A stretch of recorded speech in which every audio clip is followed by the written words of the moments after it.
Hello friends. स्वागत है आपका आपके चैनल इंजीनियरिंग विद साकेत में।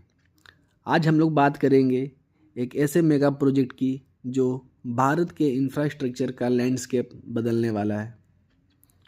भारतमाला हाईवे प्रोजेक्ट ये सिर्फ हाईवेज का नेटवर्क नहीं बल्कि भारत की इकोनॉमी, ट्रेड और एम्प्लॉयमेंट के लिए एक बहुत बड़ा रेवोल्यूशन है। वीडियो को एंड तक ज़रूर देखिए क्योंकि हर एक डिटेल्स आपके लिए आई ओपनर की तरह होगा। सबसे पहले मैं आपको भारतमाला प्रोजेक्ट का एक ओवरव्यू देता हूँ। भारतमाला प्रोजेक्ट 2017 में लॉन्च किया गया था as an umbrella project. Shri Nitin Gadkari ji, जो हमारे रोड ट्रांसपोर्ट और हाईवेज मिनिस्टर हैं, इस विज़न को रियलिटी बनाने में लीड कर रहे हैं। इस प्रोजेक्ट का पर्पस है इंडिया की नेशनल हाईवेज कनेक्टिविटी को इन्हेंस करना, ट्रेड और पैसेंजर्स मूवमेंट को सीमलेस बनाना और स्ट्रेटेजिक बॉर्डर पर रोड नेटवर्क को मजबूती देना। इसका एक और सबसे बड़ा गोल है इंटरनेशनल कनेक्टिविटी को बढ़ाना, जैसे में नेपाल, भूटान, म्यांमार और बांग्लादेश के साथ ट्रेड कॉरिडोर्स का डेवलपमेंट करना। एक प्रोजेक्ट जो भारत के 55 लाख किलोमीटर के रोड नेटवर्क को ग्लोबली कॉम्पिटिटिव बनाएगा। समझते हैं भारतमाला के कुछ ऑब्जेक्टिव्स के बारे में। तो सबसे पहले बॉर्डर रोड और कोस्टल रीजन्स को हाईवे से कनेक्ट करने का। दूसरा, ग्रीन फील्ड एक्सप्रेसवेज और इकोनॉमिक कॉरिडोर का डेवलपमेंट। तीसरा, फ्राइट और पैसेंजर ट्रांसपोर्टेशन को और काफ़ी हद तक एफिशिएंट बनाना। इन 3 ऑब्जेक्टिव्स को इस प्रोजेक्ट के तहत लिया गया है। बात करें इसके की फीचर्स की, तो करेंटली केवल 300 जिले नेशनल हाईवे से कनेक्टेड हैं, लेकिन भारतमाला प्रोजेक्ट कंप्लीट होने के बाद टोटल 550 जिले तक ये कनेक्टिविटी बढ़ जाएगी। कोस्टल एरियाज़ और इंडस्ट्रियल हब्स को पोर्ट्स के साथ लिंक करने का जो लक्ष्य है वो इस प्रोजेक्ट में शामिल किया गया है और इसके साथ रोड साइड एमिनिटीज़ भी प्रोवाइड की जाएगी जो पैसेंजर्स और लोकल्स के लिए काफ़ी कन्वीनियंस होगा। और अब बात करें भारतमाला प्रोजेक्ट के फेजेस के बारे में, तो सबसे पहले फेज़ 1। तो फेज़ 1 में कुल 24,800 किलोमीटर का कंस्ट्रक्शन का टारगेट रखा गया है, जो अब एक्सटेंडेड टाइमलाइन के साथ प्रोग्रेस में है। इसको 2022 तक कंप्लीट होने का अनुमान रखा गया था, लेकिन किसी डिलेज की वजह से अब 2025 तक इसको पूरा करने का अनुमान लगाया जा रहा है। नेशनल हाईवे डेवलपमेंट प्रोग्राम के अंडर 10,000 किलोमीटर की मॉनिटरिंग की जा रही है।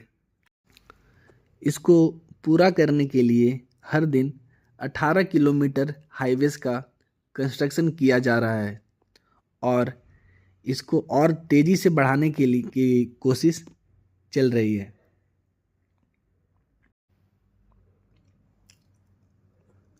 और अब बात करें फेज़ 2 की,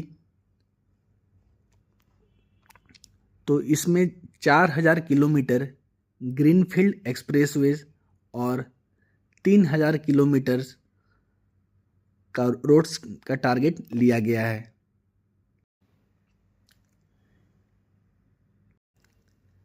इस फेज़ का मकसद भारत के ट्रेड और इंडस्ट्रियल जोन्स को कम्प्लीटली इंटीग्रेट करने का है, जिससे लॉजिस्टिक कॉस्ट काफ़ी हद तक कम हो जाएगा।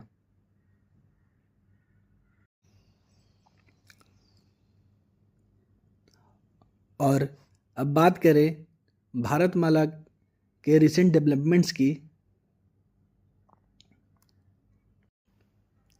तो अभी कुछ स्ट्रेचेस कंप्लीट हो चुके हैं और कुछ अभी ज़ोरों शोरों से उसमें काम लगा हुआ है, जैसे दिल्ली मुंबई एक्सप्रेसवे, अमृतसर जामनगर एक्सप्रेसवे। ये दोनों लमसम अभी कंप्लीट होने के कगार पे हैं। ये सिर्फ हाईवेज नहीं बल्कि भारत के जीडीपी ग्रोथ के कैटलिस्ट बन रहे हैं। भारतमाला की वजह से जो फ्लाइट कॉस्ट 10 से 12% तक कम हो चुका है और ट्रेवल टाइम सिग्निफिकेंटली रेड्यूस हो गया है।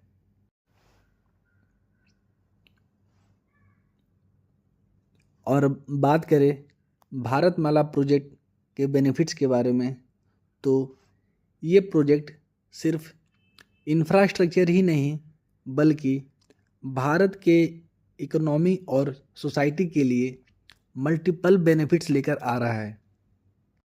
सबसे पहले तो कनेक्टिविटी को इम्प्रूव करने का। नेशनल हाईवे कनेक्टिविटी 42% से बढ़कर 80% होने का टारगेट है। 550 जिले हाईवे से डायरेक्टली लिंक्ड होंगे।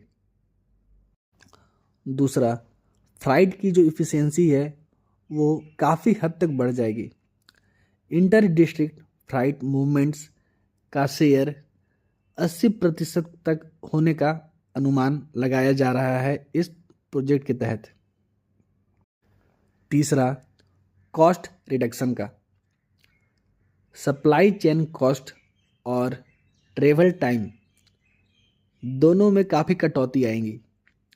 व्हीकल्स की एवरेज स्पीड 20% तक बढ़ जाएगी। और चौथा, जो सबसे महत्वपूर्ण भी है, रोजगार। आज भारत में युवाओं के लिए सबसे जो बड़ी समस्या है वो है रोजगार। और ये स्कीम के तहत भारतमाला प्रोजेक्ट के अंदर लमसम 10 करोड़ लोगों का रोजगार के लिए अनुमान लगाया जा रहा है और ये लॉन्ग टर्म में बढ़कर 20 से लेकर 25 करोड़ परमानेंट जॉब्स जनरेट होगा, इसका भी अनुमान लगाया जा रहा है। इसके होने मात्र से हर युवाओं को काफ़ी फायदा होगा।